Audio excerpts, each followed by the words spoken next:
యెహోషువ 9వ అధ్యాయము.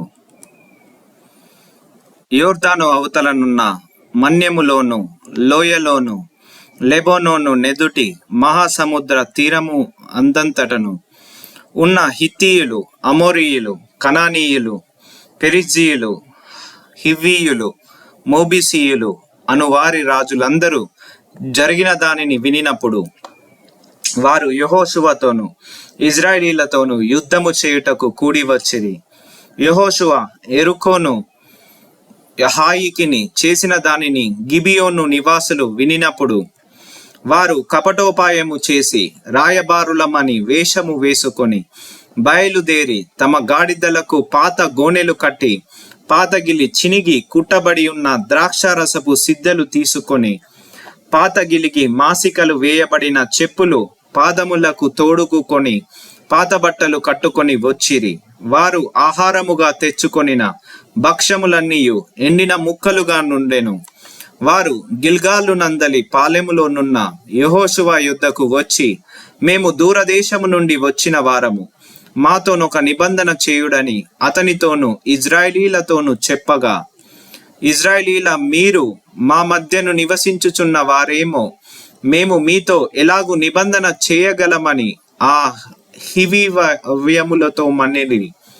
వారు మేము నీ దాసులమని యెహోషువతో చెప్పినప్పుడు యెహోషువ, మీరు ఎవరు, ఎక్కడ నుండి వచ్చితిరి అని వారినడగగా, వారు నీ దేవుడైన యెహోవా నామమును బట్టి నీ దాసులమైన మేము బహుదూరం నుండి వచ్చితిమి. ఏలైనగా ఆయన కీర్తిని, ఆయన ఐగుప్తులో చేసిన సమస్తమును, యోర్దాను అద్దెరనున్న హెష్బోను రాజైన సీహోను, అస్తారోతులోనున్న బాషాను రాజైన ఓగు అను అమోరీల ఇద్దరు రాజులకు ఆయన చేసినదంతయు వింటిమి. అప్పుడు మా పెద్దలను, మా దేశ నివాసులందరూ మాతో మీరు ప్రయాణము కొరకు ఆహారము చేత పట్టుకొని వారిని ఎదుర్కొనబోయి వారితో మేము మీ దాసులము గనుక మాతో నిబంధన చేయుడి అని చెప్పుడి అనిరి. మీ యొద్దకు రావలెనని బయలుదేరిన దినమున మేము సిద్ధపరచుకొని మా ఇండ్ల నుండి తెచ్చుకొనిన మా వేడి భక్ష్యములు ఇవే. ఇప్పటికి అవి ఎండి ముక్కలాయెను. ఈ ద్రాక్షరసపు సిద్ధలను మేము నింపినప్పుడు అవి క్రొత్తవే, ఇప్పటికి అవి చినిగిపోయెను. బహుదూరమైన ప్రయాణము చేసినందున ఈ మా బట్టలను చెప్పులను పాతగిలిపోయెనని అతనితో చెప్పిరి.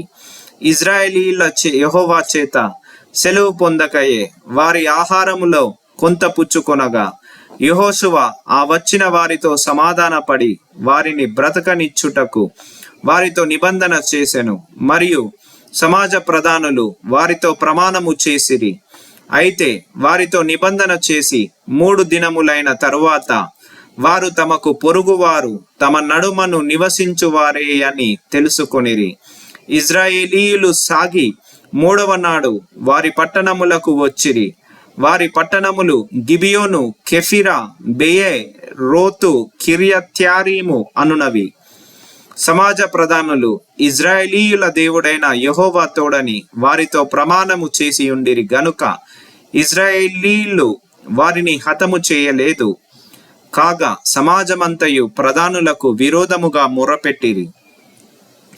అందుకు సమాజ ప్రధానులందరూ సర్వ సమాజముతో ఇట్లనిరి, మనము ఇజ్రాయేలీల దేవుడైన యెహోవా తోడని వారితో ప్రమాణము చేసితిమి గనుక మనము వారికి హాని చేయకూడదు.